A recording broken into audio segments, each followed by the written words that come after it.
Sa wakas, pagkatapos ng mahabang biyahe, nandito na tayo. Grabe, hindi pa din kumukupas ang ganda ng lugar dito sa baryo ni Lolo.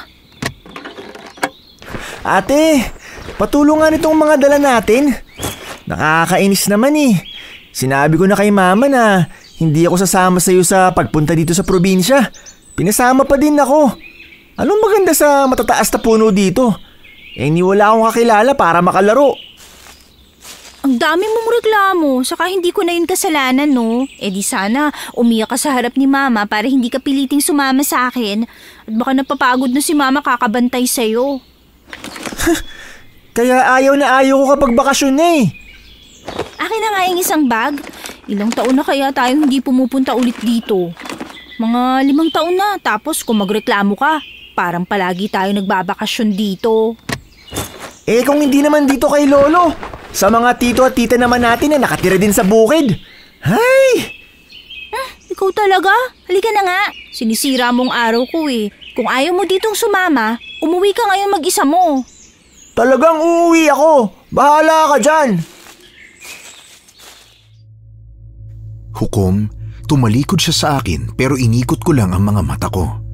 Kilala ko ang bunso kong kapatid na si Leo. Kapag ayaw niya talaga sa isang lugar o sa isang bagay, talagang makulit. Pero kalaunan, mawawala na ang reklamo niya dahil wala na siyang magagawa. Tuwing bakasyon at walang pasok, bumibisita kami sa mga probinsya. Hindi na din kami sinasamahan ni Mama simula nung mag-18 anyos na ako.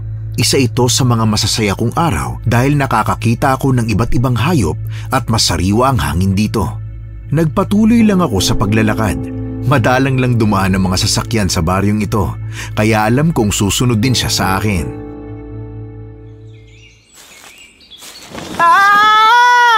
Ate! Uy! Ano sinisigaw-sigaw mo? Muntik na ako madulas dito eh. Ate, tingnan mo! May patay dito! Ano? Patay? Eto, isang kambing. Grabe, nakakadiri. Parang hinalukay ang mga lamang loob. Sino may gawa nito? Wala naman silang awa. Anong sino, ate? Tao bang gagawa niyan? Parang mabangis na hayop eh. Nakakaawa. Paano kung marami pa siyang gustong gawin? Ayan ka na naman sa pagmamahal mo sa mga hayop. Tumahimik ka nga. Tingnan mo kasi ang kalagayan niya, tapos parang hindi pa lang matagal simula na mangyari to sa kanya. Teka ate, paano kung may mabangis na hayop ngayon dito? Paano kung tayo na ang sunod? Ang dami mo sinasabi. Ate, narinig mo ba yun? Saan ang galing yung kaluskos? Halika na, pumunta na tayo sa bahay ni Lolo. Ate, mas lumalakas yung kaluskos! Takbo!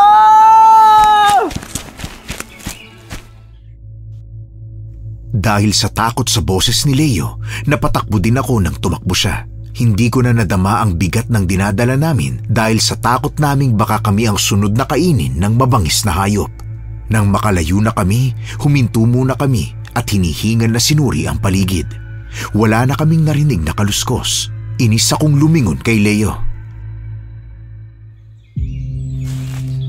Talaga magkakasakit ako sa puso ng dahil sa'yo eh. Baka mas mahimatay ka kung nakita mo yung mabangis na hayop. Teka, Leo, may nakikita akong lalaki doon oh. Anong tao ate? Saan? Yun oh. At parang may dinadala siya na... Hayop na napatay. Hindi lang basta patay ate. Parang tulad yung kalagayan ng sa nakita natin kanina. Alam mo, halika na. Pumunta na tayo sa kubo ni Lolo. Hindi na yun malayo. Sige ate. Teka, asan na yung lalaki? Huwag mo nang hanapin. Halika na, dalian mo. Sige ate, ikaw magsabi kung malapit na tayo. Hindi ko na maalala ang daan dito eh. Dito na lang tayo. Liliko. Mga bata, anong ginagawa niyo dito?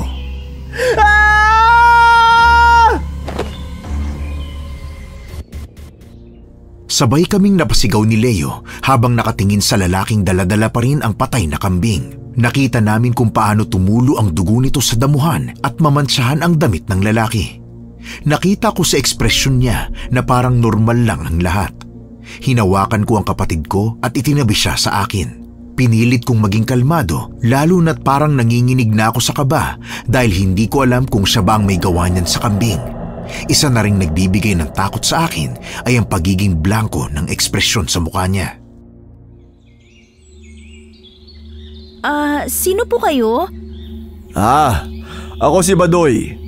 Kalilipat ko lang dito nung nakaraang taon. Kayo?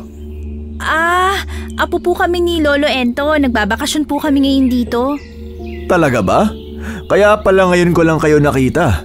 Magkapit-bahay lang kami ng lolo mo. Talaga po? Bakit kayo may daladalang patay na kambing? Leo, bakit mo pa tinanong? Eto? Pasensya na. Ililibing ko to. Natakot ba kayo? Hindi naman po. Nagulat lang kami lalo na't grabe ang kalagayan ng patay na kambing. Hindi naman, Iha. Malayo pa ito sa dapat na mangyari sa kanya. Po? Ano pong ibig niyong sabihin? Wala. Ang sabi ko, kalunos-lunos nga ang nangyari sa kanya. Sige po. Mauna na po kami, Manong Badoy. Naghihintay na si Lolo sa amin eh. Sige, mag-iingat kayo mga bata. Halika na, dalian mo ng lakad mo, Leo. Ate, nakakatakot naman tumingin ng lalaking yun. Tapos parang maputla siya. May sakit kaya siya? Huwag mo akong tanungin dahil hindi ko din alam. Ayun yung kubo natin. Ayun si Lolo Ento. Lolo!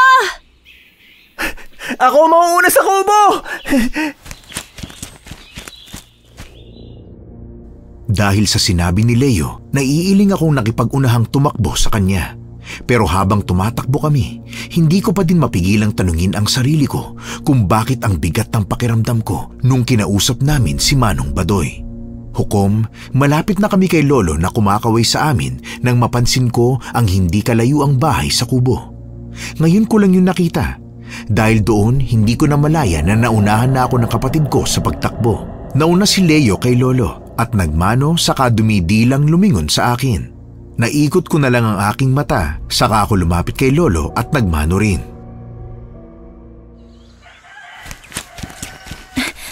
Mano po, Lolo? Pagpalain ka ng Diyos. Bakit kayo nagtatatakbo ha? Akin na nga yung mga dala mo, apo. Ako na lang po. Ayos lang po.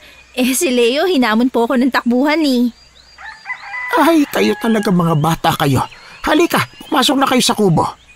Opo, Lolo. Lo, kamusta ka na? Ang tagal na po namin hindi nakakabisita sa inyo eh. Parang pumayat po kayo ah. Tumatanda na ako, apo. Kaya pumapayat na din ako. Pero ayos lang ako dito. Malakas pang lolo mo. Talaga po ah? Baka may dinaramdam kayo, sabihan nyo lang kami. Alam nyo naman na matagal ka nang sinasabihan nila mama na sumama ka na sa amin sa syudad at dun ka naman nirahan. Lo! Kukuha po ako ng kamoting nasa lamesa ha? Nako, eto Leo, para sa inyo yan. Tiran mo ako ah. Marami pa dyan, Nana, huwag kang mag-alala ha. Ay, sabi ko nga tumatanda na ako.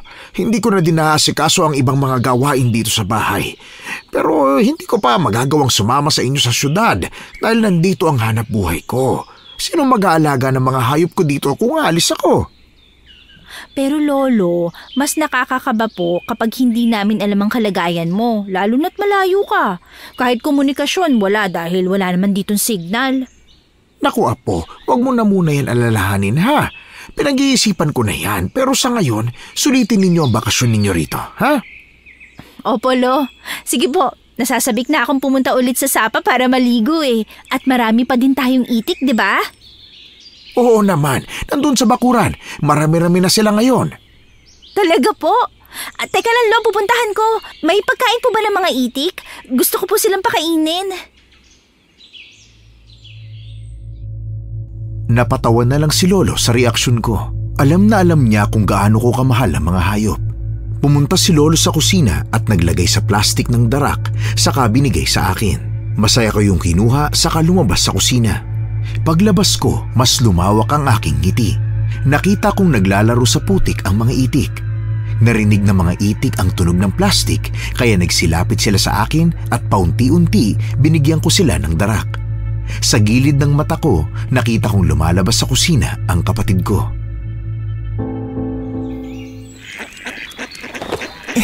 Yak! Maputik dyan! Baka tayo nang naapakan mo, ate! Ang arte mo. Kung wala ka masasabing maayos, pumasok ka na lang doon. Ito talagang ayaw ko sa probinsya eh. Maputik! Ang dami nitong dada. Eh di umuwi ka. Hindi na talaga ako sasama sa iyo sa susunod. Oh, mga apo! Bakit kayo nagsisigawan? Wala po, Lo. Si Leo kasi ang arte. Parang babae. Hindi ah. Ayoko lang talaga sa maputik. Parehong-pareho pa rin kayo noon. Ang hilig ninyong magbangayan ay nako. Si Leo lang yan, Lolo. Nang iinis. Eh sige na, huwag na kayo mag-away. Leo, pabayaan mo ng ate mo, ha? Gusto ko pong pumunta sa sapa, Lolo. Gusto kong maligo. Sige apo, basta't huwag kang lalayo, ha? Baka mawala ka, hindi mo pa naman kasama ang ate mo. Eh, hindi ko kailangan si ate, Lolo. Talaga namang... Hayaan mo na siya, Ana.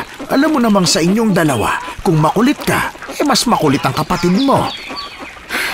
Hindi po ako makulit, ah. Naaalala mo ba nung hindi ka pinayagan na pumunta sa sapa dahil mataas ang tubig? Anong ginawa mo? Aha? Wala. Nanatili dito sa kubo. Hindi mo na maalala. Pumunta ka sa sapa na may dalang timba. Ang katwiran mo kasi, kapag bawasan mo ang tubig sa sapa, hindi na yun tataas. Opo, kasi naman ilang araw na mataas ang tubig sa sapa nun, kaya naisipan kong solusyonan. Hukom, mas natawa si Lolo sa sinabi ko at ganoon din naman ako. Totoo ang mga sinabi ni Lolo. Siguro kung hindi mahaba ang pasensya ni Mama, palagi akong napapalo noon. Ngunit salungat ang papa ko kay Mama. Napabuntong hininga na lang ako nang maalala ko si Papa. Alam mo kasi, Hukom, hiwalay na sila ni Mama at matagal ko nang ibinaon sa limot ang nakaraan. Malapit na ako matapos magpakain ng mga itik nang mapansin kong pumapasok ang lalaking nakausap namin kanina sa kanyang kubo. Lolo, kilala niyo po ba siya? Nakausap namin siya kanina. Ang sabi niya, siya si Manong Badoy. Oo. Nakilala ko siya nung lumipat siya dito nung nakaraang taon. Ay, mabuting at maayos na ang kalagayan niya ngayon. Maayos ang kalagayan? Kasi ilang buwan na siyang may dinaranas na sakit. Noon, nandito ang kanyang mga kamag-anak para magbantay sa kanya. Pero ngayong malakas na siya, hindi na yata sila sumama pabalik dito sa baryo. Umalis pala sila? Oo, nung nakaraang linggo dahil malala na masyadong kalagayan ni Badoy. Ang akala ko nga hindi na niya makakaya. Pero alam mo ba, Ana, tinulungan siya ng Diyos na gumaling. Hindi pa nga kami ulit nakakapag-usap dahil may kanya-kanya kaming mga ginagawa. Nagkausap pala kayo kanina. Opo, Lolo, medyo kakaiba lang ang presensyang nararamdaman ko sa kanya. Nakita namin siya kanina na nagdadala ng patay na... Ate, Lolo, hindi kayo maniniwala sa nakita ko. May ilaw ako na aninag sa madilim na parte ng gubat. Anong ilaw? Saan? Tara, nandun po. Baka madulas ka po. Hoy, huwag ka tumakbo. Dito po, Lolo, ate. Dito ako nakatayo kanina. Tapos doon sa parting yun may nakita akong ilaw. Parang may nakatayong babae. Anong babae? Ilaw? Wala naman ah. At ilang taon na ako naliligo dito. Hindi ko pa nakikita yung nakikita mo. Totoo nga po. Maliligo na sana ako nang makita ko yun. Gusto kong makita nyo din kaya tinawag ko kayo. Anong nakita ng kapatid ko, Lolo? O guni-guni lang niya yon? Hindi yun guni-guni, ate. Mas malinaw ang mata ko sa'yo, no? Talaga? Kung totoo, nasan... Ang mabuti pa, halina kayo't bumalik na tayo sa kubo. Gumagabi na din. Hindi na dapat kayo gumagala dito kapag gabi.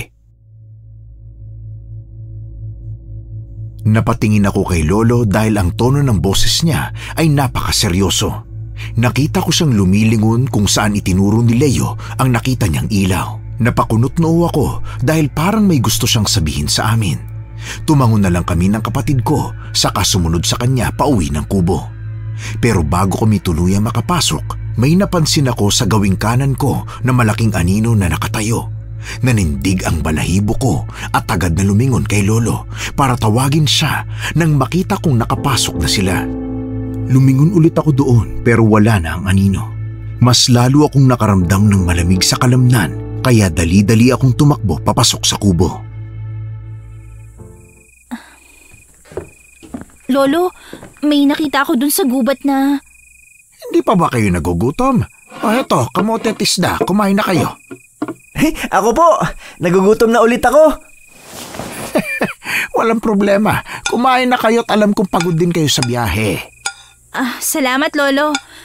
Hoy, Leo, magpasalamat ka. Salamat po, Lolo. Lolo, ikaw, kumain ka na po ba? Magsalo-salo na tayo. Ayos lang ako mga apo, busog pa ako. Lolo, parang malalim ang iniisip nyo. Dahil ba to sa nakita kanina ni Leo? May napansin din akong anino kanina pero hindi ko alam kung namalikmata lang ba ako o totoo ang nakita ko. Ang totoo apo, may ibang mga nilalang dito sa aming baryo. Kaya wag na kayong lumabas ng kubo ha. Hana, alam mong palagi ka ring sinasabihan ng mama mo noong kasama niyo siya rito, hindi ba? Opo, Lolo. Hindi po kami lalabas ng kapatid ko. Huwag po kayo mag-alala. Pero, ano po bang nilalang yun? Nakakatakot po ba kaya hindi kami pwedeng lumabas? Ay basta ikukwento ko na lang sa inyo bukas. Sa ngayon magpahinga na muna kayo pagkatapos niyong kumain, ha? Sige po, Lolo. Kumain muna kayo dyan. Aayusin ko lang ang kwarto ninyo. Sandali lang. Pwede po kaming tumulong. Ay naku, wag na. Ako na. Unahin ninyong pagkain ninyo. Hukom, hindi ko na napilit si Lolo dahil agad siyang tumalikod sa amin saka pumunta sa aming kwarto. Napakunot noo ako saka nagbalat ng kamote. Habang kumakain, hindi ko mapigilang mapaisip kung anong nilalang ang sinasabi ni Lolo. Napatingin ako kay Leo na matatapos na sa pagkain. Alam ko kay Leo kapag natatakot siya, hindi siya agad nakakakain. Pero ngayon kabaliktaran. Ibig sabihin, hindi nakakatakot ang kanyang nakita kanina. Leo, yung nakita mo kaninang ilaw, may babae ka ding nakita? Nakatayo at nakatingin sa akin. Malaki ba ang katawan? Hindi, payat tsaka mahaba yung buhok. Ibig sabihin, iba sa nakita ko kanina. Ay, mas lalong dumadami ang tanong ko. Bukas ko na nga lang aalamin kay Lolo. Ate, napansin ko si Manong Badoy kanina. Nakatingin sa ating tatlo nung pauwi na tayo. Anong nakatingin? Hindi ko naman siya nakita. Hindi ba? Ate, lumingon ka nga sa kanya eh. Anong lumingon? Hindi ko naman siya napansin. Alam mo, namamalikmata ka lang. Wala ako nakita kanina. Sabi ko nga, mas malinaw ang mata ko kaysa sa'yo. Dahil sa linaw kung ano-anong nakikita mo. Tapos na ako. Mauna na ako sa'yo, ate. Naantok na ako eh. Oy, hindi ko pa nagliligpit ng pinagkainan mo Ikaw talagang bata ka. Teka, parang may naririnig akong kumakalikot sa pinto dito sa kusina. Nasaan na ba yung isa pang gasera? Ang dilim talaga dito, lalo na't walang kuryente. May tao ba dyan? Apo, Ana! Anong ginagawa mo dyan? Lolo, may naririnig kasi ako sa labas. Titignan ko lang sana. Baka mga butiki lang, huwag mo nang buksan. Nasasanay na din ako sa mga naririnig ko dito tuwing gabi. Akala ko may nagbubukas eh. Halika, sasamahan kita sa pagkain. Mukhang hindi ka pa tapos eh.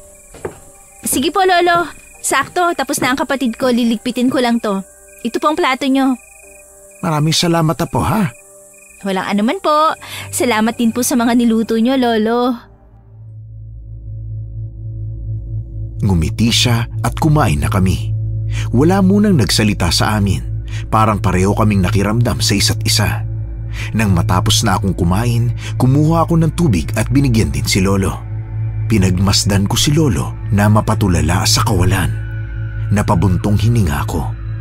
Magsasalita na sana ako nang sabihan niya akong matulog na. Gusto ko pa sanang makausap siya pero naramdaman kong hindi niya kailangan ngayon ng kausap. Sumunod na lang ako sa kanya saka pumasok sa kwarto. Napailing na lang ako nang makita si Leo na mahimbing nang natutulog. Sa katabing kama, umupo ako saka napatulala sa kawalan. Hinintay ko ang sarili kong makaramdam ng antok hanggang sa nakatulog ako. Kinabukasan, nagising ako sa ingay ng mga itik.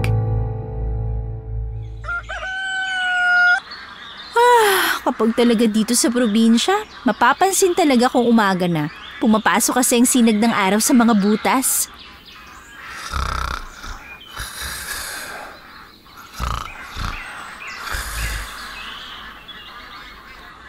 Natutulog pa din ang lalaking to. Hoy Leo, gumising ka na nga dyan. Baka may kailangan si Lolo na pwede tayong tumulong. Hoy! Ate, mamaya na. Hindi ako makatulog ng maayos kagabi dahil sa ingay sa labas eh. Anong ingay? Wala naman ako narinig. Sige na, tumayo ka na dyan. Sige na nga. Tatayo na. Palibasa, hindi ka madaling magising. Ano sabi mo? Halika nga dito nang mapitik yung noo mo. Ayoko nga. Tatakbo na ako papunta kay Lolo. Hoy, bumalik ka dito! Ayusin mong kama mo! Ano ba yan? Tong batang to. Ay, kung di ko lang to kapatid, matagal ko na tong nilagay sa sako eh. Ay, ano ba yung sinasabi niyang ingay kagabi? Baka nananaginip na naman yun eh. Lo, magandang umaga po. Anong ginagawa niyo? Ang lakas pa ng boses ha? Mamaya ka talaga sa akin. Lolo, nasa si Leo? Aba po, gising ka na din pala. May kape dun sa lamesa, baka gusto mong uminom. Ayos lang po, Lo. Salamat. Yung kapatid ko, Lolo, nasaan? Si Leo. Inutusan kong magtapon ng basura doon. Hindi yan magtatagal. Sige po. Susundan ko. Baka kung anong gagawin eh. Pipitikin ko talagang noon batang yun. Hukom, nagmadali akong pumunta sa daang itinuro ni Lolo, pero hindi ko nakita doon si Leo. Napakunot-noo ako saka hinanap siya sa lugar, pero parang pumapasok na ako sa gubat kaya napahinto ako at nag-isip na bumalik. Habang naglalakad ako pabalik, nanindig ang balahibo ko sa batok nang may maramdaman akong parang sumusunod sa akin. Huminto ako sa paglalakad at lumingon, pero wala akong nakitang tao sa likod ko. Napakagatlabi ako at halos patakbong lumabas sa gubat. May narinig akong kumaluskos sa likod ko kaya napatakbo na ako. At paglabas ko sa gubat, nagulat ako nang bumungad sa akin ang kapatid ko. Aray! Nadulas ako dahil sa'yo eh. Bakit ako sinisisi mo, ate? Wala naman akong ginawa ah. Ay, bakit ka ba kasi sulpot ng sulpot? At saan ka ba galing? Doon! Nagtapon ako ng basura. Saan? Teka, huwag mong sabihin na sa sapa mo tinapon ng mga basura. Bakit? May problema ba? Inanod naman ng basura papunta dun sa... Kulang ka ba sa tulog? Alam mo may mga isda din sa sapang yon. Paano na lang kung mamatay yung mga yon? Ate, matagal ko na namang ginagawa yun. Hindi naman sila naapektuhan. Talagang matagal na? Halika nga dito nang mapitik yung ulo mo. Nanggigigil ako sa'yo eh. Oh, mga apo, ano na naman yung away ninyo? Lolo, ito kasing si Leo, tinapon ng mga basura sa sapa. Pagalitan mo nga. Totoo ba sinabi ng ate mo, Leo? Hindi naman po nadudumihan ng sapa dahil inaanod naman ng tubig ang basura. Halika kayo, kailangan nating mag-usap. Dapat ka talagang pagalitan ngayon. Pumasok muna kayo sa kubo, tatapusin ko lang itong pagpapakain sa mga itik. Lolo, patawad po. Hindi ko naman alam na hindi pwede dun magtapon ng basura. Papagalitan ka ni Lolo. Sasabihin ko din kay Mama para matuto ka. Tama na yan, Ana. Sige na, pumasok na muna kayo. Palagi nilang nakikita yung mali ko.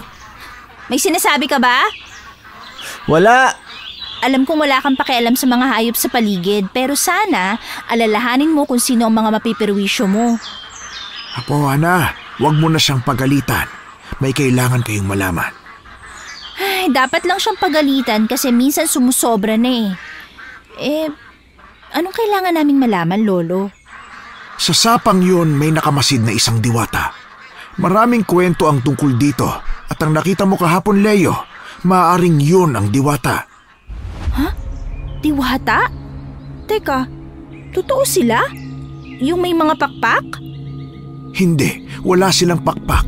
Umiilaw ang katawan nila at sila'y may taglay na kagandahan. Sila ay tagapangalaga ng lupa, tubig, hayop at iba pang nakukuha natin dito sa baryo. Kaya kinakailangan mong itigil ang pagtatapon ng basura dahil magagalit sila. Magagalit? Lolo, masasama po ba sila? Hindi, Apo. Ang totoo niyan, mabuti ang puso ng mga diwata. May kwento noon na nagkamabutihan ng isang lalaki at ang diwata hanggang sa nahulog sila sa isa't isa. Ngunit labag ito sa kautusan ng mga diwata. Ano naman po nangyari sa kanila? Walang ibang paraan kundi putulin ang kanilang relasyon. At simula noon, nawala ang diwata at hindi na muli nagpakita sa binata. Grabe, hindi ako makapaniwala, Lolo. Parang kwentong bayan pa din sa akin ang mga sinasabi mo. Naiintindihan kita, Apo. Kahit ako, hindi ako makapaniwalang mayroon talagang diwata. At ngayon nagpakita na siya mismo sa mga tao, ay nangangamba ako sa maaaring mangyari. Anong ibig niyo sabihin, Lolo? Bakit ka nangangamba? Dahil nagpapakita lang ang diwata kung may sakuna o kapahamakan na maaaring mangyari sa baryo. Tulad noon usap-usapan ang pagpapakita ng diwata bago dumating ang malakas na bagyo na sumira sa mga bahay 2 dekada na ang lumipas. Hala, kung ganun meron tayo ngayong inaasahang kapahamakan? Oo, Apo. Kaya palagi kayong mag-iingat kung nasa labas kayo dahil hindi lang bagyo ang kapahamakan. Hukom, natahimik ako sa sinabi ni Lolo at napaisip sa mga kakaibang naramdaman ko simula nung dumating kami rito. Ayoko man ikonekta yun, pero hindi ko maiwasang mapaisip kung yun ang kapahamakan na dapat naming alalahanin at paghandaan.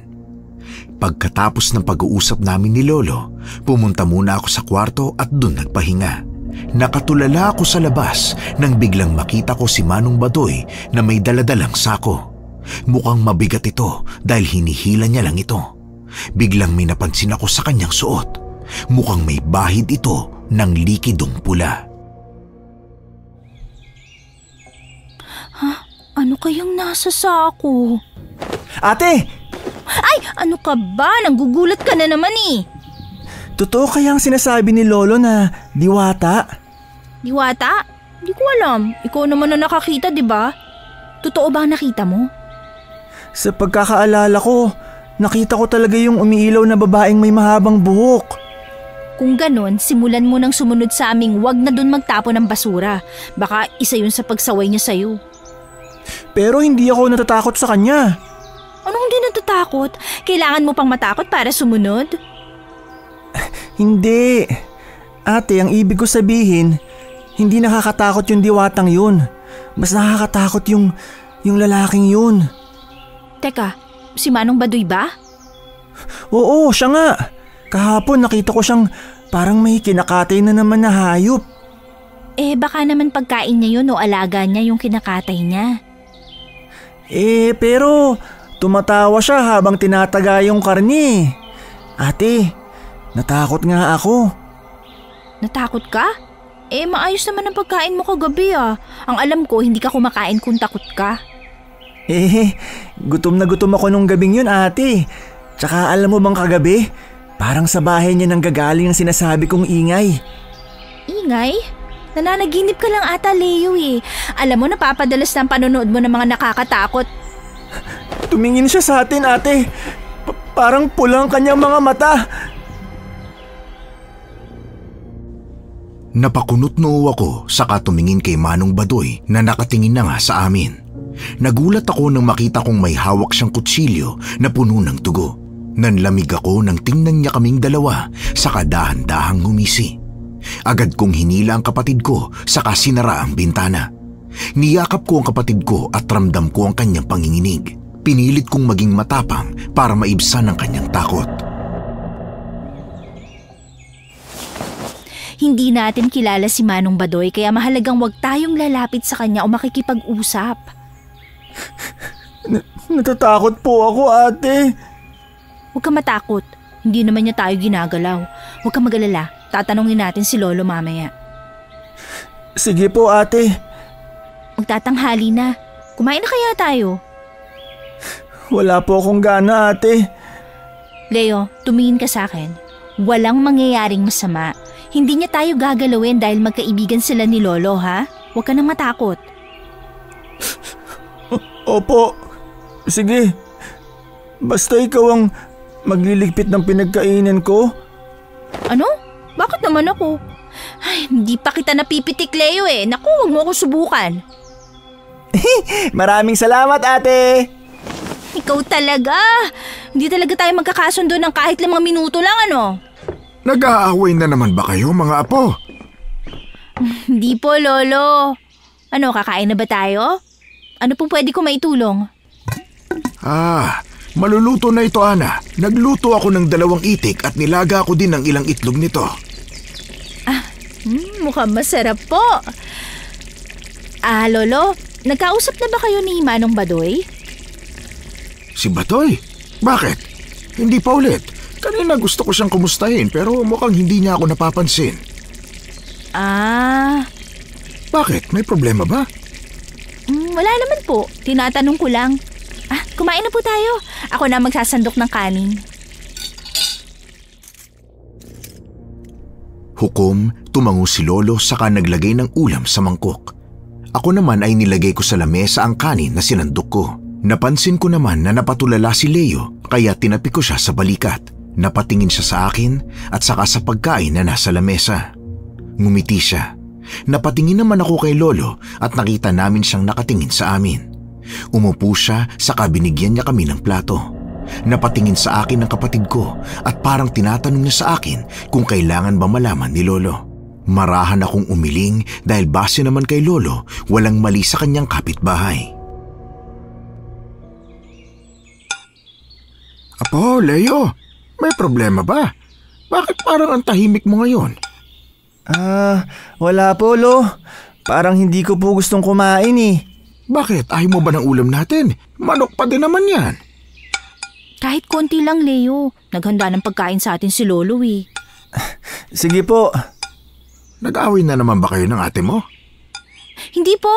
Hindi lang yata maganda ang pakiramdam ni Leo. Kagabi daw kasi may naririnig siyang ingay sa labas. Opo, Lolo. Hindi ako makatulog dahil parang may hayop na umuungol at kumakaluskos din ang paligid.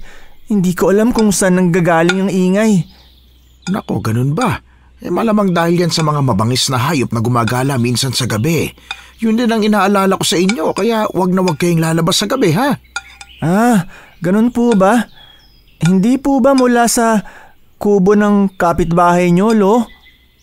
Leo, baka naman mali lang yung akala natin. Teka, si Badoy? Bakit naman doon manggagaling ang ingay? Ang pagkakaalam ko, tahimik lang siyang lalaki at dahil nga sa kanyang sakit noon, palagi siyang nasa loob ng kubo. Pero mabait na tao si Badoy. Hayaan ninyo at ipapakilala ko siya sa inyo sa susunod na mga araw, ha? Kung magkausap kami. Baka nga po, mababangis na hayop lang. Oo, Apo. Kung sakaling hindi ka pa din makatulog sa gabi, pwede naman kayo lumipat ng kwarto kung gusto ninyo. Opo, Lo. Maraming salamat po. Diba? Naku, inabala pa natin si Lolo. May nararamdaman talaga akong hindi maganda sa kanya, ate. Natatakot ako. Nasa isip mo lang yan. Ano pinag-uusapan ninyo, mga apo? Wala po. Maraming salamat po ulit sa pagkain. Walang anuman. Kung mayroon kayong kailangan, sabihan nyo lang ulit ako, ha? Basta mga habilin ko, tandaan nyo. Hukom, tumango kaming dalawa ng kapatid ko at saka kumain na.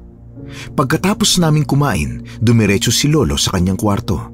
Nagkibit balikat na lang ako, saka pinilit na libangin ang sarili ko sa pag-aalaga ng mga itik. Minsan kinakausap ko sila habang binibigyan ng pagkain. Pagdating ng hapon, nakita ko si Lolo na naglilipat ng mga kahoy, kaya tumulong muna ako bago pumunta sa aming kwarto para magpahinga. Pagdating ko doon, nadatnan ko ang aking kapatid na mahimbing na natutulog. Inayos ko ang kanyang kumot, saka natulog na rin ako. Pagsapit ng gabi, Hukom, nagising ako dahil may kumatok sa pinto. Mga apo, gising na ba kayo? Gabi na't kakain na tayo. Sige po, Lolo. Lalabas na po. Sige, Ana, sabihan mo din si Leo, ha? Opo. Ay, teka. Gising na si Leo. Wala na siya dito sa kanyang kama eh. Baka nandun sa sala nakaupo na naman at nakatulala. Ay, grabe. Hindi ko alam kung makakatulog agad ako mamaya. Ang ganda kasi ng tulog ko ngayon eh. Leo? Nandyan ka ba sa sala? Teka, wala siya dito ah. Saan kaya siya pumunta? Ana, halina kayo ng kapatid mo. Lolo, teka lang po. Hindi ko po mahanap si Leo eh. Wala ba sa banyo? Wala siya sa kama niya eh. Ha? Akala ko pareho kayong natutulog kanina. Opo, Lolo, pero nauna yata siyang magising. Leo? Leo?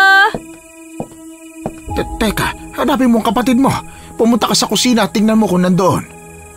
Saan na naman nagtago tong kapatid ko na to? Leo! Leo! Nasaan na ba ang batang yun? Teka, hindi kaya... Lolo, hanapin ko po sa labas si Leo. Ha? Anong labas? Bakit siya lumabas? Hindi na siya dapat lumabas kung gabi na. Ilang beses ko na yung sinabi sa inyo eh. Hindi ko din po alam eh. Minsan kasi pasaway talaga yun. Ay, sasamahan kita. Eto, dali mo itong isang gasera.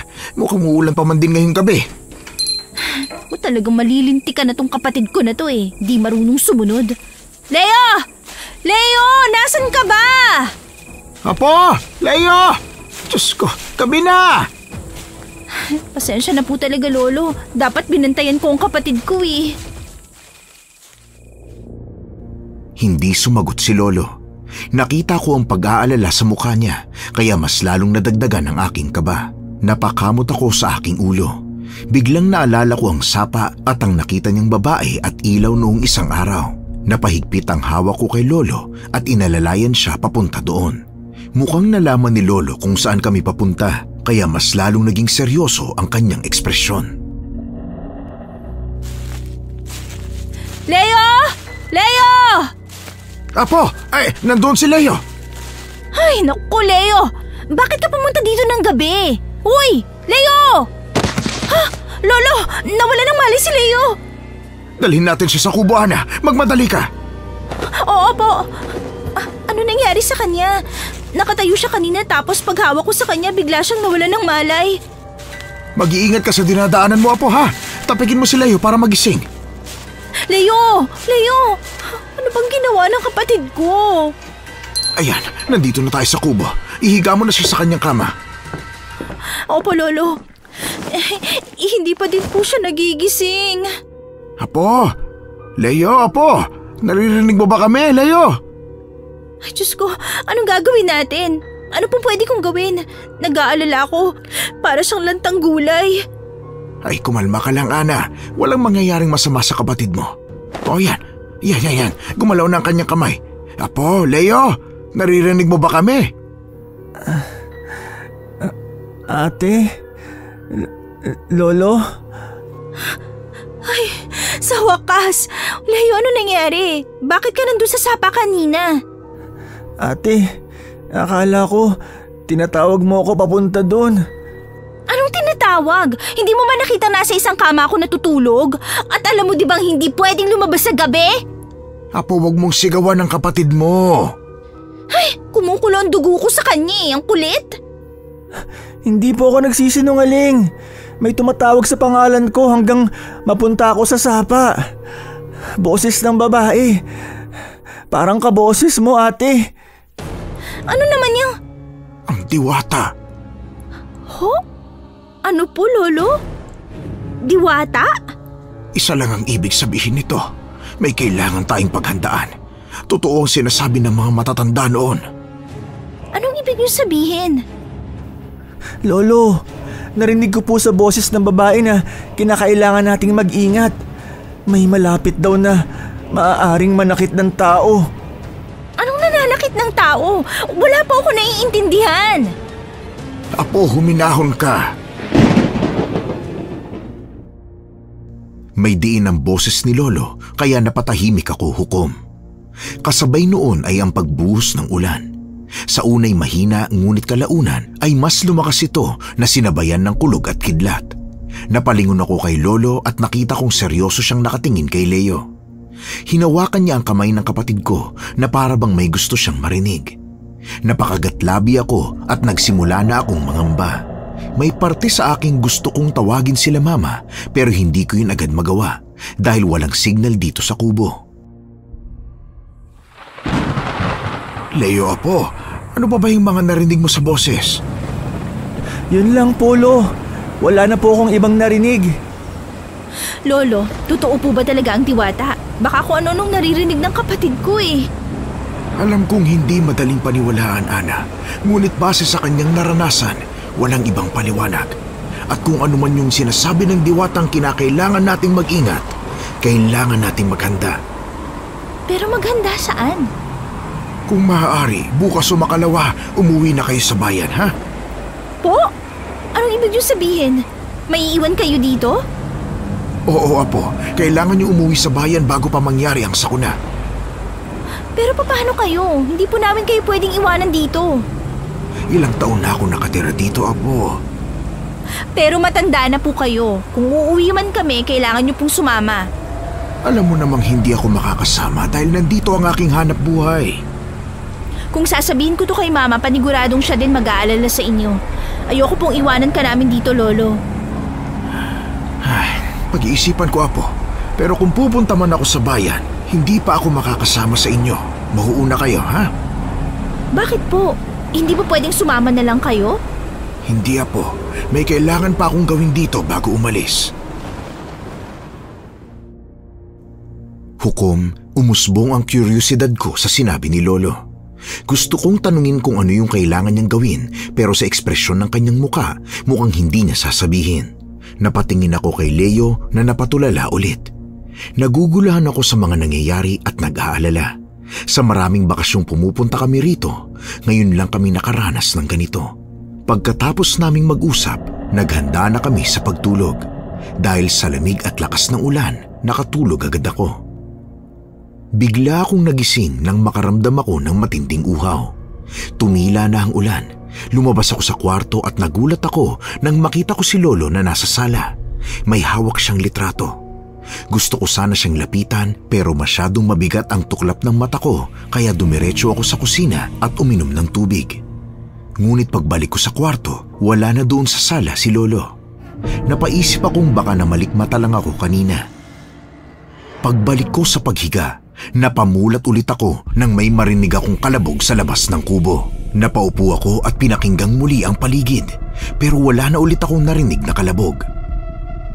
Kinabukasan, nagising ako dahil sa ingay ng mga itik.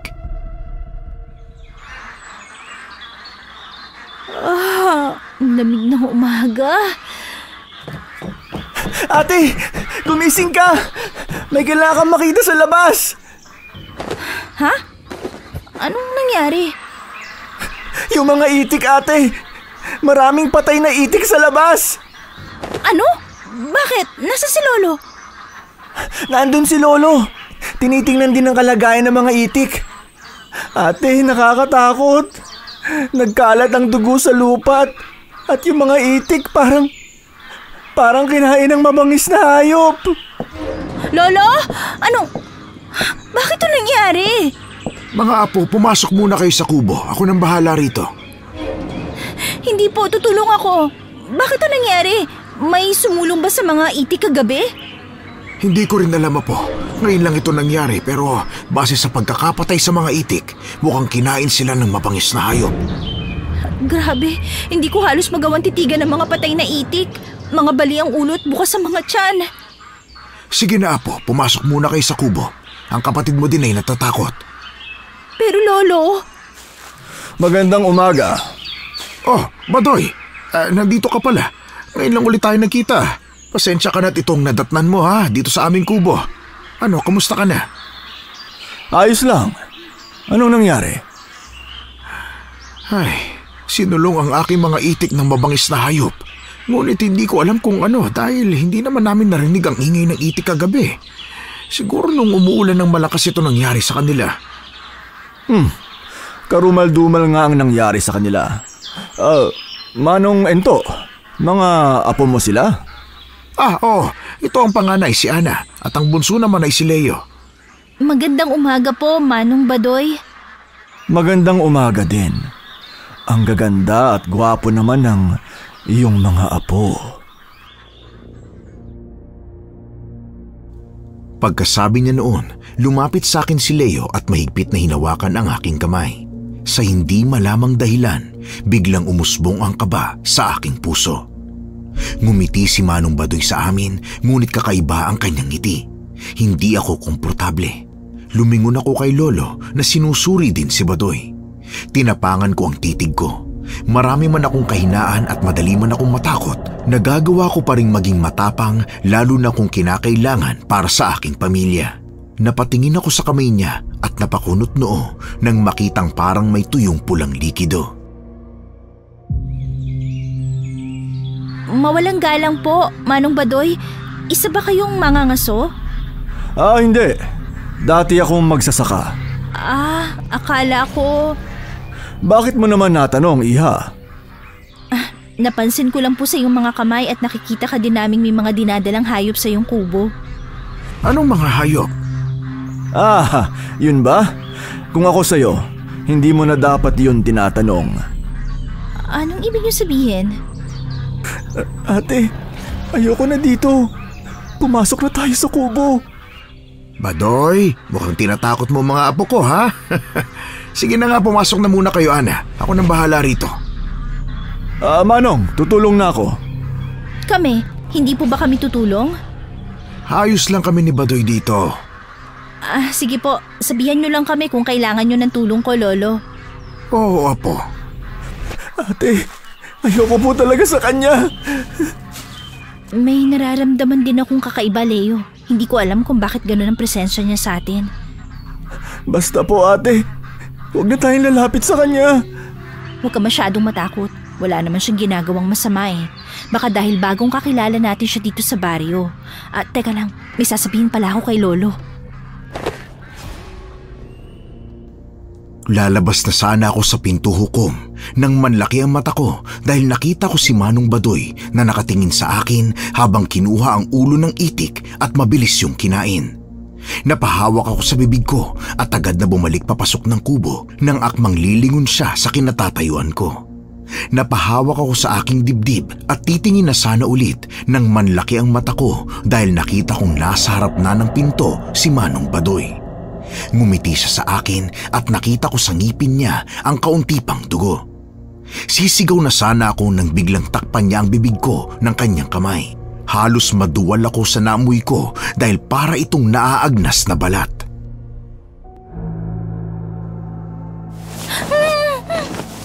Kung ako sa'yo, mananahimik ka bata.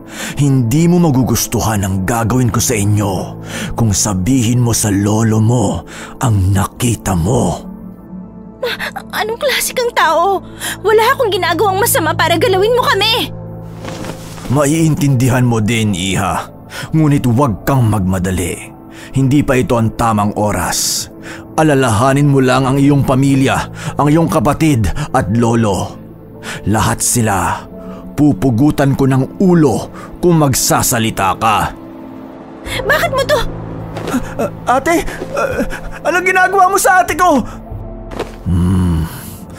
Mukhang may kailangang mamatay. Wala, nag-uusap lang kami dahil gusto ko sanang tumulong pero sabi niya wag na lang.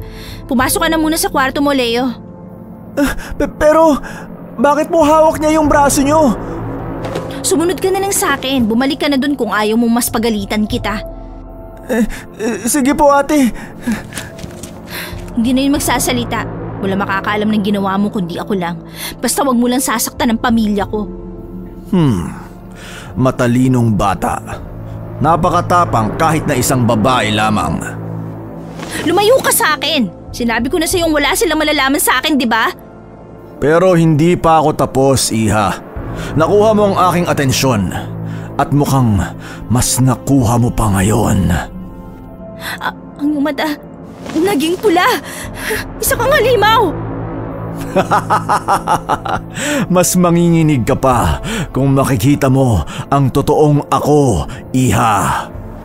Lahat ng sinabi sa'yo ni Lolo kabaliktaran ng katangian mo. Yun ay dahil akala niya ako pa din ang dating Badoy, ngunit hindi. Gusto mo bang malaman kung bakit ako naiiba noon? Wala na akong pakialam. Ipapakita ko din sa'yo, Iha.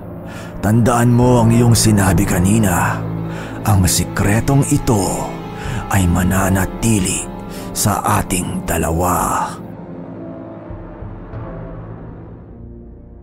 Hukom, hinawakan niya ang pisngi ko at halikan niya sana yun nang tinulak ko siya ng mahina kaya napalayo siya sa akin.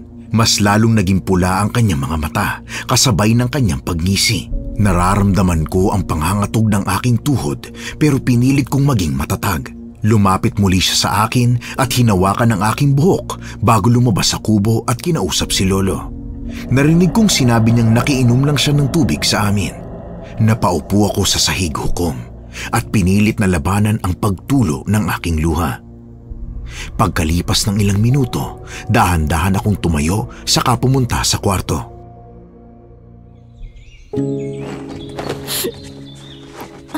Kailangan na naming umalis dito. Halimaw si Manong Badoy. Ate, anong ginagawa mo? Bakit mo nilalagay sa bag natin ang mga gamit natin? Kailangan nating umuwi. Hindi ligtas dito, Leo. May ginawa po ba sa'yo si Manong Badoy? Bakit ka umiiyak? Huwag ka nang maraming tanong. Kung ayaw mong tumulong, lumabas ka ng kwarto. Pasensya na, ate. Gusto ko lang naman malaman. Hindi mo ikakabuti kung malalaman mo. Anong gagawin ko ngayon? Ate, kailangan ko ding makumbinsi si Lolo na umalis dito dahil hindi ko siya kayang iwan. Lalo na't alam ko kung sino magpapahamak sa atin. Teka, Leo, hindi mo ba naaalala ang sinabi ng diwata sa'yo kung anong sinasabi niyang kapahamakan? Hindi, ate. Hindi ko na yung kailangang alamin. Ang dapat kong unahin ay ang pag-alis natin dito. Mga apo, katatapos lang namin ni Badoy na maglibing ng mga patay na itik. Ay, halos kalahati ng bilang ang nawala. Kaya nanghihinayang talaga akong nangyari yun sa aking mga alaga. Lolo?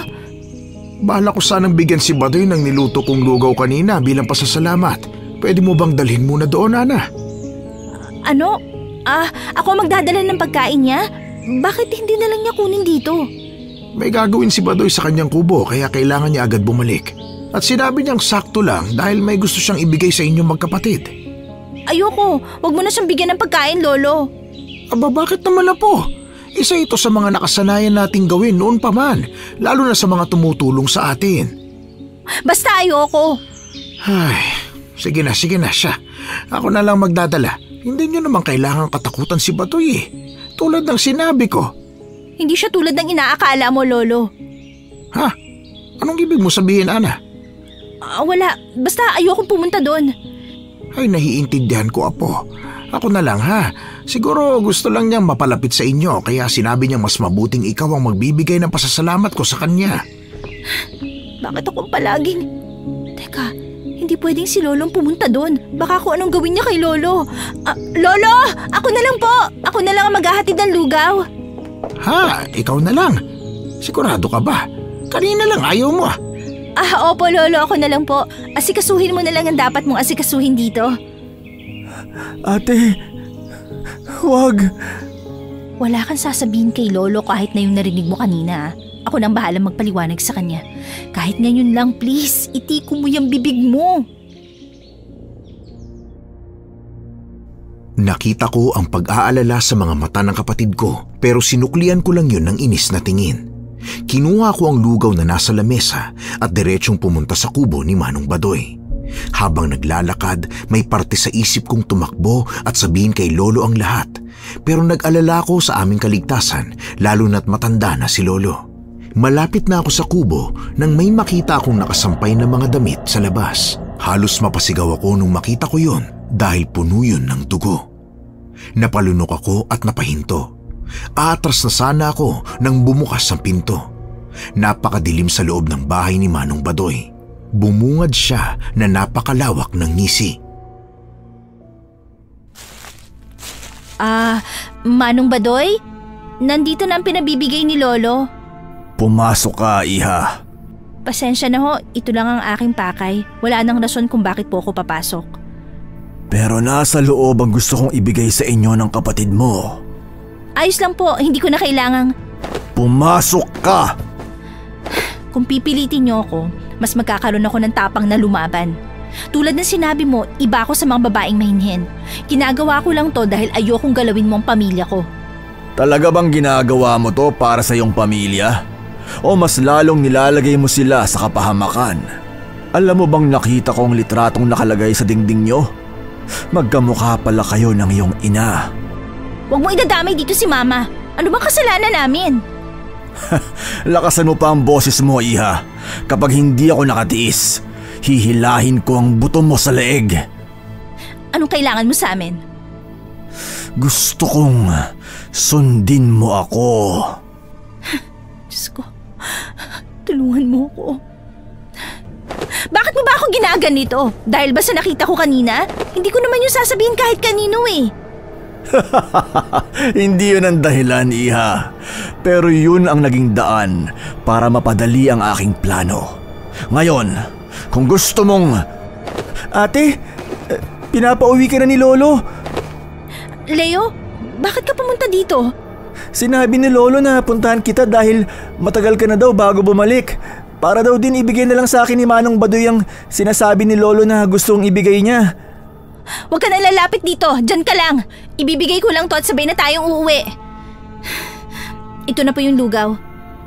Mukhang hindi ko ngayon maibibigay ang aking regalo sa inyong dalawa. Ihahanda ko pa. Ayos lang po. Leo, halika na.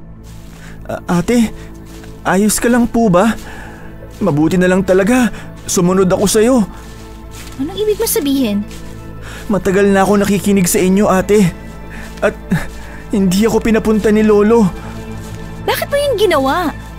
Dahil alam ko may mali at may kinatatakutan ka, ate. Gusto kong malaman para makahingi tayo ng tulong kay Lolo. Hindi mo to sasabihin kay Lolo. Ha? Bakit po, ate? Halika na muna sa kwarto, doon tayo mag-usap. Isarado mong pinto. Ate, bakit di natin pwedeng sabihin to kay Lolo? Alam mong matanda na si Lolo, di ba? Mahina na siya at ang tanging magagawa ko ay protektahan ko kayo dahil ako ang may kakayahan sa ating tatlo. Pwede akong tumulong, ate. Mapanganib siyang halimaw. Anong ibig mong sabihin, ate? Anong halimaw? Hindi mo na kailangan malaman.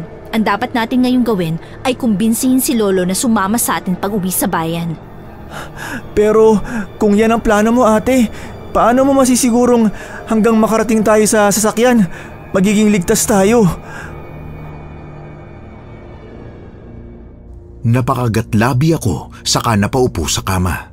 Napasabunot din ako sa aking buhok dahil hindi ko alam kung ano ang aking gagawin. Malakas ang pakiramdam ko na kung hindi kami aalis ngayon din, may gagawin si Manong Badoy, pero tama din ang aking kapatid. Napapikit ako at pinilit na mag-isip ng solusyon. Biglang naramdaman ko ang hawak sa aking balikat ng aking kapatid.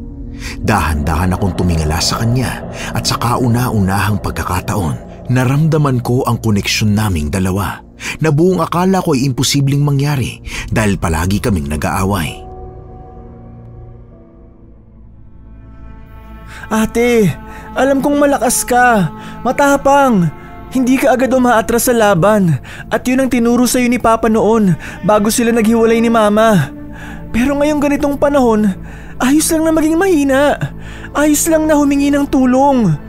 Hindi mo alam kung anong sinasabi mo. Alam ko, ate. Dahil kahit bata ako, may muwang na ako sa nangyayari sa pamilya natin. Alam kong palagi kang pinapalo ni Papa dahil ayaw niyang nakikita kang umiiyak. Ayaw kanyang nakikitang mahina. Nasabi din sa akin ni Mama na ang inaasahan ni Papa na panganay ay lalaki at hindi babae. Ano? Dahil alam mo na yan, ang liit na ng tingin mo sa akin? Hindi, ate. Palagi man kita inaaway, hindi yun para magalit ka. Yun ang paraan ko para pansinin mo ako dahil hindi mo ako pinagtutuunan ng pansin noon. Lalo na't ako ang mas gusto ni Papa kaysa sa'yo. Kung ano man, naging idolo kita dahil nakakaya mo lahat. Alam mo, hindi ko kailangan ng mga ganyan salita mo. Hindi ka nakakatulong. Kung kailangan natin siyang talunin para maligtas tayong lahat, tutulong ako. Anong? Hindi mo kailangan tumulong, Leo. Kung hindi mo ako papatulungin, ako mismo magsasabi kay Lolo ng tinatago mo. Ha, ang kulit mo talaga. Kung ito lang ang paraan, ate, handa akong galitin ka. Wala sa isip ko ang kalabanin ng matandang yon. Pero kung yun ang tanging paraan, kailangan nating maghanda. Anong pwede nating gawin? Una, kailangan nating alamin kung anong kahinaan ng halimaw na yon. Ate, hindi ba siya isang aswang? Anong aswang na sinasabi mo? Walang aswang. Pero nung bata pa ako, nakwento na to sa akin ni Lolo. Sinabi niya sa akin na nung buhay pa si Lola, minsan na muntik mamatay dahil sa isang aswang. Ano? Hindi to nasabi sa akin ni Lolo. Hindi ko alam kung bakit, ate. Pero malinaw ang memorya kung nasabi niya yun sa akin. Ano sinabi ni Lolo tungkol doon? Ang mga mata daw ng isang aswang ay pula, kumakain ng mga hayop at kakaiba ang kilos. Sinasabi mo bang tulad ni Manong Badoy ang isang aswang? Hindi ako sigurado, ate. Pero base sa mga dugong nakikita natin at ang pagiging pula ng kanyang mga mata. Kung ganun, isang aswang ang kinakalaban natin, hindi lang isang mamamatay tao? Napahawak ako sa aking dibdib dahil sa sobrang kaba. Alam kong isa lang ito sa mga maaaring posibilidad, pero habang inaalala ko ang mga nagdaang araw na nakita namin si Manong Badoy, mukhang tugma nga ang sinasabi ng kapatid ko. Napatulala ako sa pinto. Kinagat ko ang sarili ko dahil sa sobrang kaba, saka tumingin sa kapatid kong naghihintay sa sasabihin ko. Napabuntong hininga ko, saka dinala siya sa kusina. Nakita kong nasa labas si Lolo. Inaasikaso ang mga itik. Kinuha ko ang isang garapon ng asin at binigay yun kay Leo. Leo, ikaw ang magdadala nito. Hindi man tayo sigurado kung totoo ang hinala natin. Mas mabuting handa tayo. Ate, mukhang uulan ulit. Huwag ka matakot. Gusto mo ding tumulong, di ba? Gamitin mo tong sandata. Teka lang, ate. Nilalamig ang tiyan ko. Mga apo, anong ginagawa niyo dito sa kusina? Ako na magluluto para sa hapunan natin. Opo, Lolo. May hinahanap lang kami ni Leo kanina. May maitutulong po ba kami sa inyo? Pwede mo bang paghiwa-hiwalayin ang dahon ng malunggay na ito? Opo naman. Kami nang bahala niyan ni Leo. Ako, hindi na yata kayo nasanay sa lamig dulot ng ulan dito. Sabihin mo lang, Leo, ha, kung may kailangan ka o kung magpapatuloy yung sakit ng tiyan mo, ha? Opo. Lolo, biglang pumasok lang sa isip ko. Gusto ko sanang itanong kung totoo bang may aswang? Aswang? Bakit mo naman natanong, apo? Wala po. Naalala ko lang kasi noon sa school namin, may isa kaming binabasang kwento na posibleng sa probinsya daw merong mga aswang. Huwag nawa sana tayo marinig ng kung anumang masamang nilalang. Ngunit tama, apo. Totoo ang aswang. At meron dito noon. Talaga po? Hindi ba kayo nag-aalala na nandito kayo at baka kayo ang sunod na sakta ng aswang? Sa loob ng maraming taon, pagkatapos mamatay ng isang aswang na nandito sa aming baryo, wala na ulit gumambala sa mga tao. Namatay na aswang? Mga binata pa kami noon at dalaga ng lola nyo. Isang albularyo ang aking tiyuhin at siya ang pumatay sa aswang na tumutugis ng maraming tao, lalo na mga bata sa aming bayan. Ang naaalala ko lang noon ay ang mapupulang mga mata at malaking katawan ng aswang. Laking pasasalamat ko talagang hindi na muli yun nangyari. Ngayon po ba wala ng aswang? Anong ibig mong sabihin na po? Magandang hapon po. Manong Ento! Ba, parang boses yun ni Patoy ah. Teka lang po ha. Lolo, huwag niyo pong buksan ang pinto. Bakit naman? May problema ba? Hindi tao. Tao po! Manghihingi lang sana ako ng tulong, Manong Ento! Sandali lang po. Pagbubuksan ko lang si Badoy. Hindi ko na napigilan si Lolo nang buksan niya ang pinto at bumungad sa amin si Manong Badoy na basang-basa sa ulan at puno ng putik ang damit. Naramdaman ko kung paano mangatog ang aking mga tuhod nang magtama ang aming paningin. Bahagya siyang ngumisi saka tumingin kay Lolo. Hindi ko alam kung anong gagawin ko. Nasa harap na namin ang halimaw. Kasabay ng kulog at kidlat, napatayo ako at lumapit kay Lolo. Handang hilahin siya papasok kung sakaling may gawin mang masama si Manong Badoy. Napansin naman ni Manong Badoy ang kilos ko at naging seryoso ang kanyang ekspresyon. O Badoy, basang-basa ka. Anong nangyari sa'yo? Kagagaling ko lang sa aking kubo. Napakalakas ng ulan at napansin kong maraming tumutulo sa aking kubo. Pwede ba muna ako makisilong sa inyo? Ano? Makisilong? Wala naman bagyo, hindi naman mahangin At buong bahay niyo ba tumutulo? Ana, wag mong kausapin si Badoy ng ganyan. Hindi kita tinuruan na maging ganyan sa nakatatanda, ha? Pero Lolo... May napapansin din kasi ako sa kubo ko na kakaiba. Natatakot ako kaya pumunta ako rito. Maraming salamat, Manong Ento. Oh, Leo, nagulat ka ba po? Si Manong Badoy ito, nakikisilong muna siya sa atin. Magandang hapon sa'yo, Leo. Nagluluto pa lang kami ng pagkain, Badoy. Teka lang ha, kukuha lang ako ng damit dahil basang-basa ka. Nako, ayos lang po, Manong Ento. Anong ayos lang? Tignan mo nga sarili mo. Marami nang mapipigang tubig sa damit mo. Sandali lang ha, maupo ka muna. Leo, pumunta ka na sa kwarto mo. Doon mo na lang ako hintayin. Pero ate... Sige na. Alam kong gusto mo munang matulog. Hayaan mo na lang muna ako dito. Sige po. Hindi pa pala niya alam ang tungkol sa akin. Sinabi ko sa iyong hindi ko naman sasabihin sa kanila, di ba? Ngayon, bakit ka nandito? Dahil hindi ka pumupunta sa aking kubo. Naisip kong parusahan kita. Ano? Anong ibig mong sabihin? Humanda kang makitang nakabulagta, walang buhay, duguan, ang isa sa mahal mo sa buhay. Bukas ng umaga. Anong... Heto ng damit mo, Badoy. Pasensya ka na kung medyo malaki ha. Mga pinaglumaan ko yan eh. Malaki din kasi ang katawan ko nung binata ako. Maraming salamat, Manong Ento. Magbibihis lang ako. Dito ba ang palikuran ninyo? Oo, dyan nga. Ana, tapusin mo na yung paghihiwalay ng dahon ng malunggay ha. Lolo, may sasabihin ako sa'yo. Oh, ano yun na po?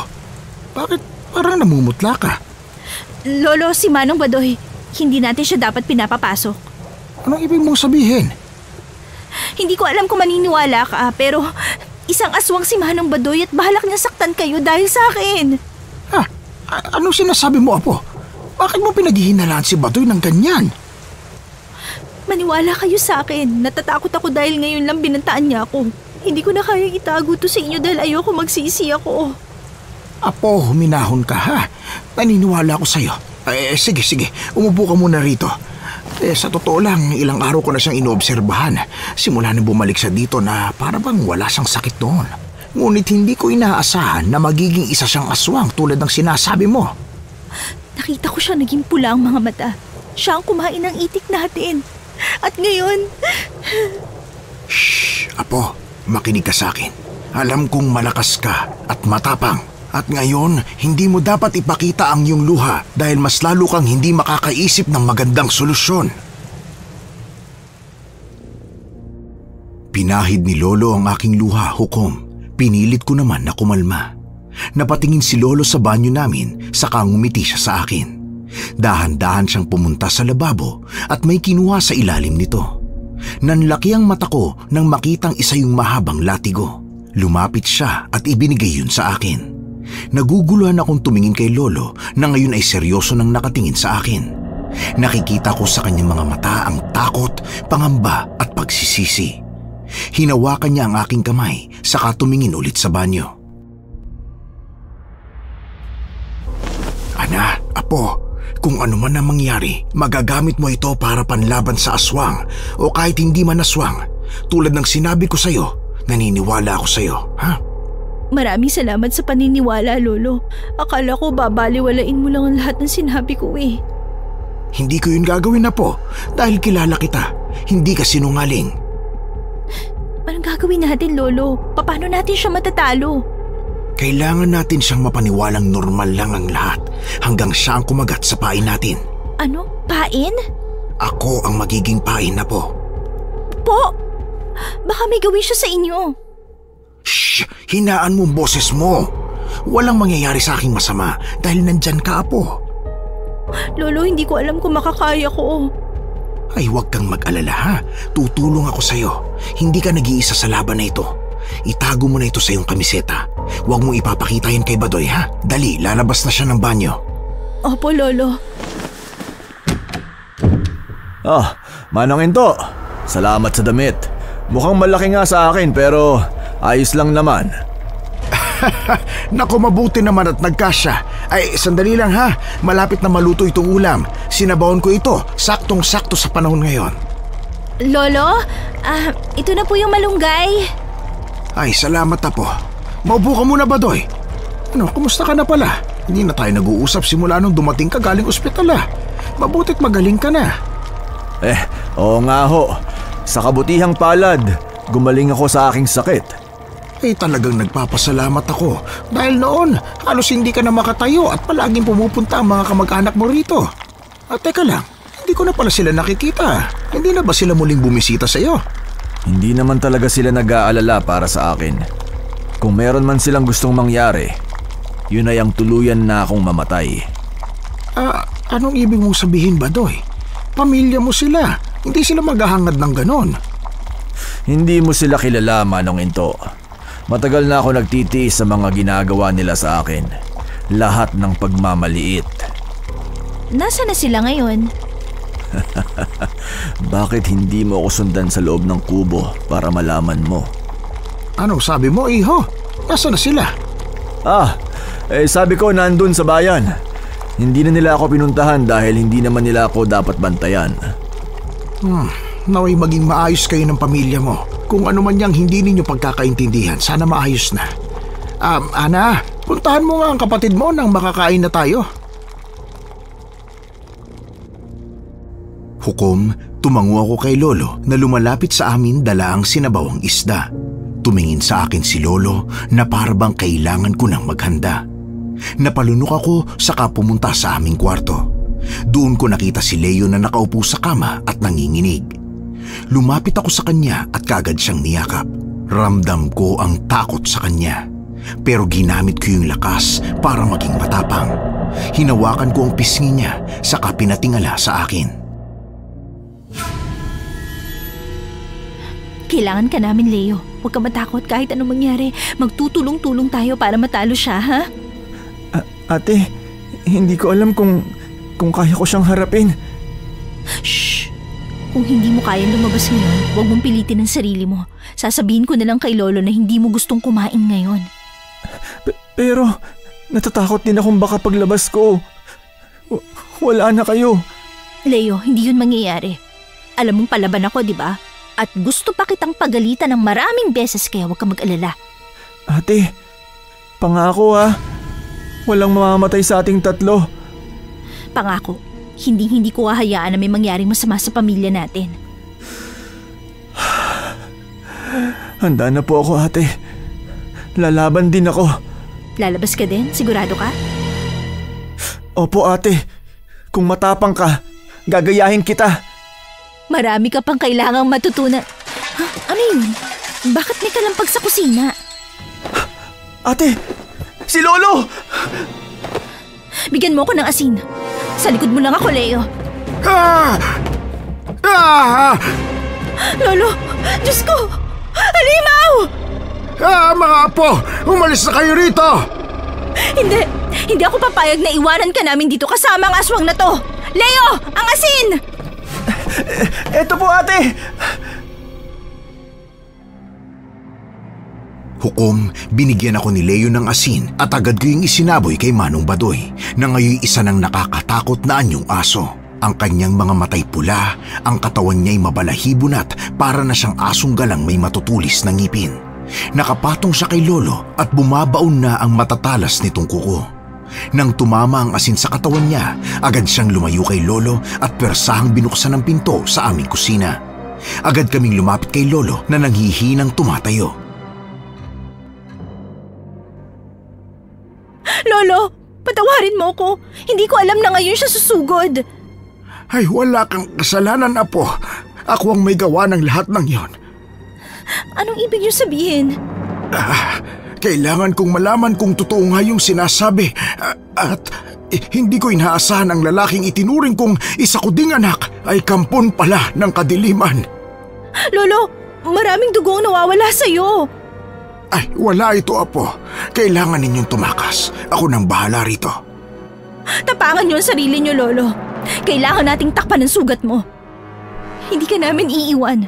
Hindi hanggat hindi ko nasisigurong wala ng kapahamakan. Apo, hindi nyo kaya ang isang tulad niya. May binigay ka sa akin latigo, di ba?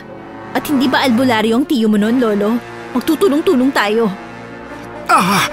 Basta, ipangako mong uunahin mo ang sarili mo kaysa sa akin, Apo, ha? Ililigtas ko kayo sa abot ng aking makakaya. Yung aswang! Lolo! Bitawan mo, Lolo ko! Halimaw ka!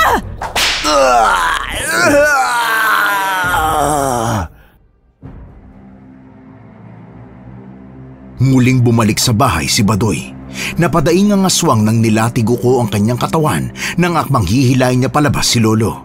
Mas lalo akong nagkaroon ng lakas nang makita kong nanghihina siya dahil sa latigo. Tumingin ako kay Leo at sinenyas na magtapon siya ng asin sa aswang at agad naman niya yung ginawa kasabay ng aking paglatigo. Napahiyaw ang nilalang pero nagulat ako nang hinawakan niya ang latigo at sa isang iglap naramdaman ko na lang ang matigas na kamao ni Manong Badoy na tumama sa aking tiyan kasabay ng aking pagtilapon sa malayo. Napadaing ako at nakita ko na lang na hawak na ni Manong Badoy si Leo. Ate! Leo! Bitawan mo ang kapatid ko! Bitawan mo siya! Huwag ang aking apo, Badoy! Ako na lang! Lolo, wag! Nagmamakaawa ako! Wag ang pamilya ko! Wala naman kaming ginawa sa'yo. Naging mabuting tao si Lolo sa'yo. Bakit mo ito ginagawa sa amin? Bakit? Sundan mo ako sa kubo. Tulad ng sinasabi ko. Ano? Wag! Ang kapatid ko! Ate! Tulong! Pumunta ka sa kubo at iligtas mo ang kapatid mo. Hindi, Leo! Lolo! Yung leeg niyo nagdudugo! Lolo! Hindi! Apo, patawarin mo ako. Hindi ko kayo naprotektahan. Hindi! Lolo, may iba pang paraan. Maliligtas ko kayo ng kapatid ko. Kumapit ka lang sa akin. Apo, nananalangin ako. Sana tulungan kayo. Lolo, huwag mo kaming iwan. Nagmamakaawa ako. Patawarin mo ako. Apo.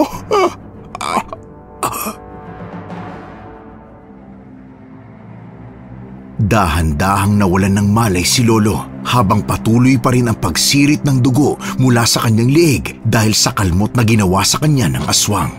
Pinigilan ko ang pagdurugong yon at tahimik na nagdasal. Wala na akong ibang magagawa kung hindi maghangad ng isang milagro.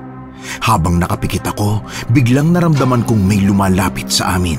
Agad akong nagmulat ng tingin at halos mapaatras ako nang makita ko ang isang napakagandang dalaga na nasa harapan ko. Ang kanyang katawan ay umiilaw at puno ng pag-aalala ang kanyang mga mata.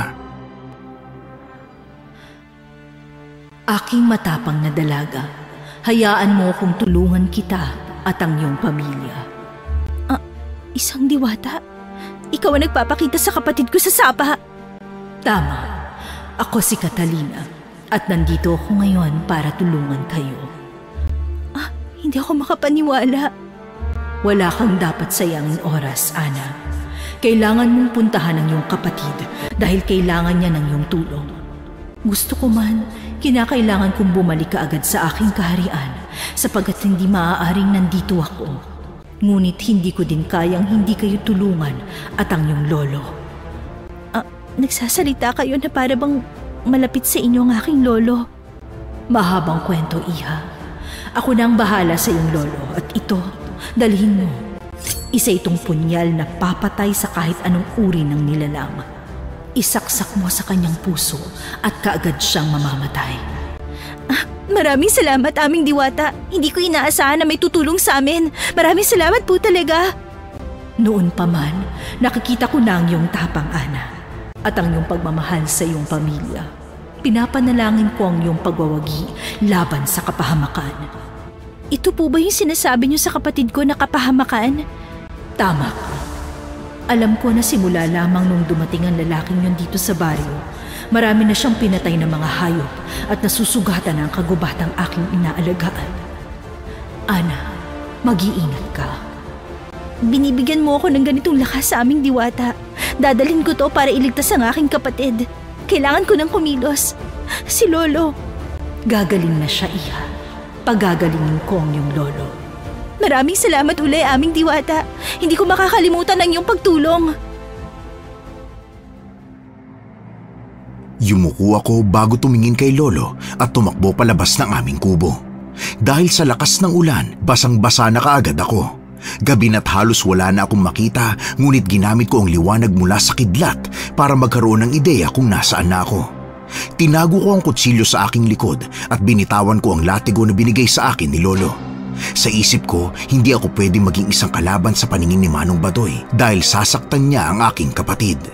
Pagdating ko sa kubo, kaagad akong pumasok at bumungad sa akin ang 3 ulo na nasa sahig. Lahat ng mga mata nito'y nakatingin sa akin.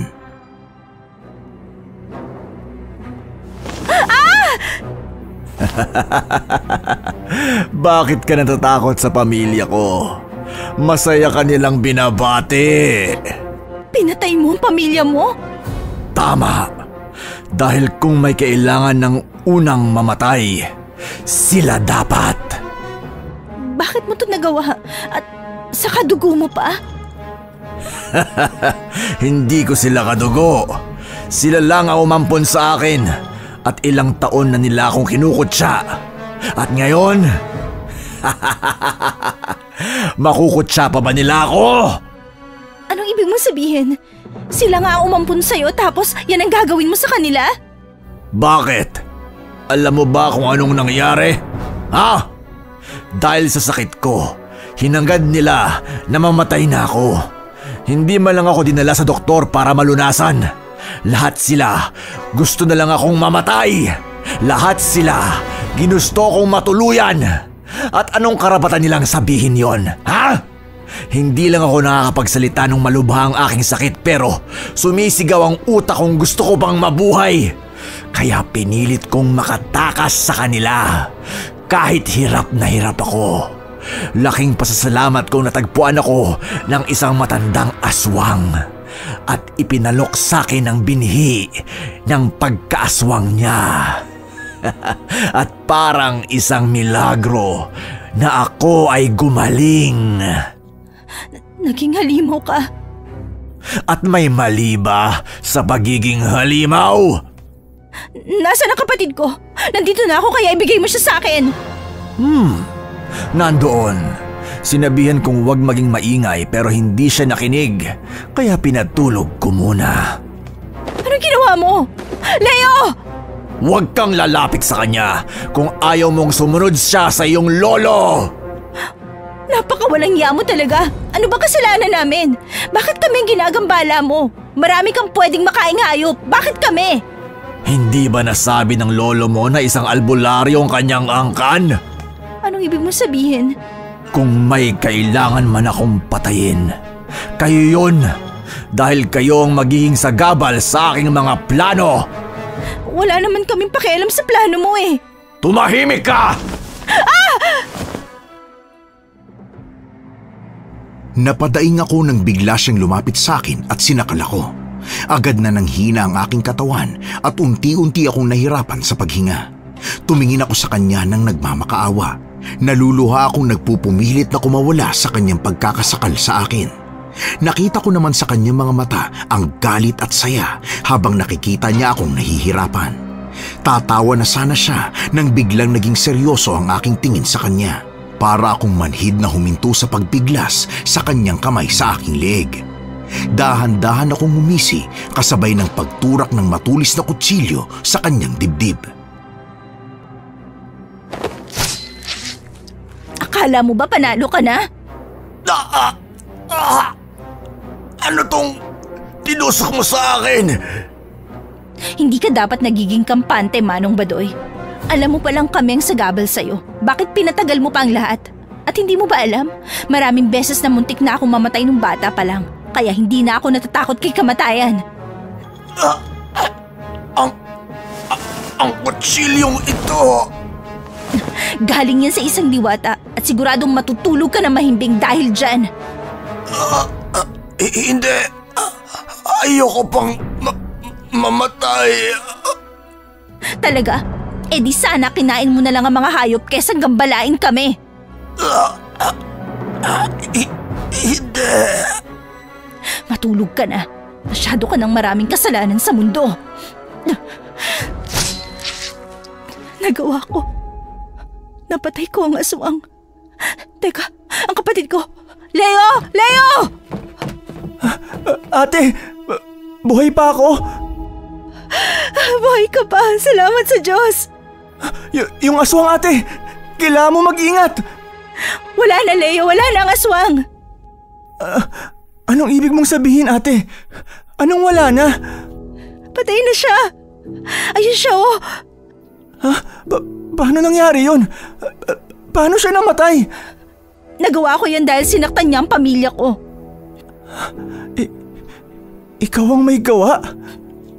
Nangako akong gagawin ko ang lahat para makaligtas tayo, Leo. At laking pasasalamat ko nang tinulungan ako ng diwata. Diwata? Tama. Sa kanya galing ang kutsilyong ginamit ko sa pagpatay kay Manong Badoy. Teka, si Lolo. Halika! Agad kong hinila ang aking kapatid.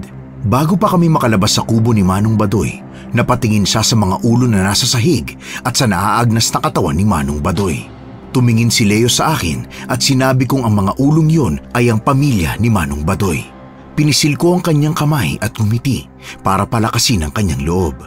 Kahit ako'y natatakot din dahil sa mga nangyari, kailangan ko pa rin magpakatatag para sa kapatid ko. Ngumiti naman siya pabalik saka nagpatuloy na kami sa paglabas. Wala ng ulan, tumila na at nagpakita na ang liwanag ng buwan. Nagmadali kaming binalikan si Lolo. Pagpasok namin sa kubo, nakita namin si Lolo na nakahiga sa sahig. Lolo! Wala na siyang sugat.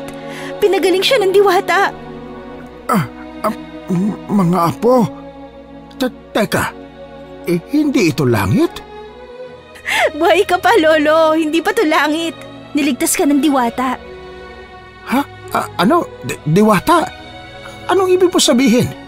Nagpakita ang diwata sa akin at tinulungan niya akong kalabanin ng aswang at pinagaling din niya yung mga sugat niyo. Wala na si Badoy. Opo, Lolo.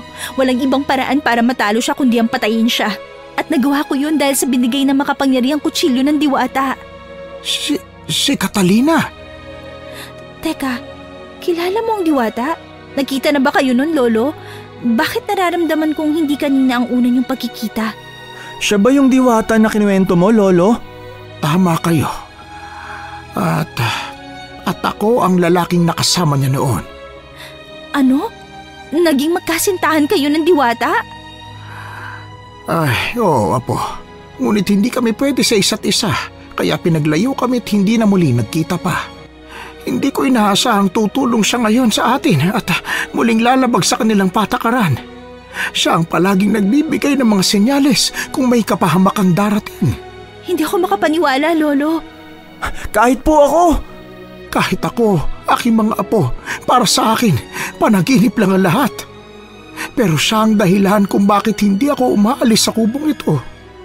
Teka, nung gabing nakita kita sa sala na may kausap, akala ko nananaginip lang ako nung gabing yun. Ay, tama ka. At ngayon nagpakita na muli siya sa akin at tinulungan niya ako. Masaya na ako't handa nang kalimutan ang lahat ng nakaraan dito. Nakapag-usap na kaming dalawa at pumayag na siyang ituloy ko ang aking buhay na malayo sa lugar na ito. Anong ibig niyong sabihin, Lolo? Sasama na ako sa inyo sa bayan. Talaga po? Oo, Apo. Naisip kong kung mangyayari muli ito, hindi ko nakakayanin, lalo na't mapapahamak din kayo. Hukom, ngumiti si Lolo at nagkatinginan kami ni Leo. Sabay kaming lumapit sa kanya at niyakap siya kasabay ng pagsikat ng araw. Sa wakas, wala na ang mabigat na pakiramdam. Wala na ang takot. Mas lumawak ang ngiti ko. Naramdaman ko ang paghawak ni Lolo sa aking kamay. Ay, napakatapang mo, Ana. Maraming salamat sa pagligtas mo sa amin, ha? Walang anuman po, Lolo. Kayo naging lakas ko kung bakit ko nagawang harapin ng takot ko. Pero paano po ang mga alaga nyo? Tatalhin ko ang mga kaya kong daling itik, Apo. At doon ko na sila aalagaan sa bayan. Kung hindi makakaya, mas magandang ibenta ko na lamang sila. Alam kong walang kapatawaran ang ginawa ni Badoy, ngunit isa pa rin siyang tao at maraming dahilan kung bakit niya piniling maging halimaw. Opo, Lolo. Naiintindihan ko po kayo. Hukom, hinayaan na namin sa mga otoridad ang nangyari kay Manong Badoy. Nabalitaan na lang namin mula sa mga tao ang pasalin-salin na kwentong namasaker ang buong pamilya niya at karumalduman ang nangyari. Pero walang makuhang ebidensya na makapagturo kung sino ang pumatay. Ipinagtaka ko ang sinabing wala raw si Badoy sa lugar na yon at maraming nagkalat na tila abo sa paligid. Nalaman ko lang kay Lolo na nagiging abo pala ang aswang kapag namatay na at nasikatan ng araw. Lumipas ang ilang araw at iniwan na namin ang lugar. Habang nasa biyahe, napatingin ako sa kapatid kong tulalang nakatitig sa kalsada. Kinalabit ko siya kaya lumingon siya sa akin. Leo, anong iniisip mo? Wala naman. Nakakaramdam ako ng lungkot na di ko maipaliwanag, ate. Akala ko ba ayaw mo sa probinsya? Bakit ka nalulungkot? Dahil ba sa mga nangyari? Dahilan ko lang na ayaw ko sa probinsya para asarin ka. Lahat ng gusto mo, gusto ko din. Idol nga kita, di ba? Baka nga nalulungkot ako dahil sa mga nangyari. Normal ang pakiramdam na yan. Ako rin nalulungkot eh. Nakakatroma ang mga nangyari. Huwag ka mag-alala. Sabay nating kalilimutan ng lahat. Ginulo ko ang buhok niya para maasar. Gusto ko kasi siyang patawanin. Tapos niyakap ko siya ng mahigpit. Nakaranas man kami ng takot sa lugar ni Lolo, alam kong malalagpasan namin yon. Ang mahalaga sa akin ng mga oras na yon, hindi na namin babalikan ang lugar kung saan naganap ang bangungot habang kami ay gising. At ang ikinatutuwa ko pa, kasama na namin si Lolo sa lugar kung saan alam kong mas ligtas kami. Tinanaw ko ang araw sa langit habang nasa biyahe. Malayo pa ang aming lalakbayin, pero alam kong anuman ang pagsubok, kaya ko yung harapin. Matatag na ako, Hukom. Mas matatag na kesa dati.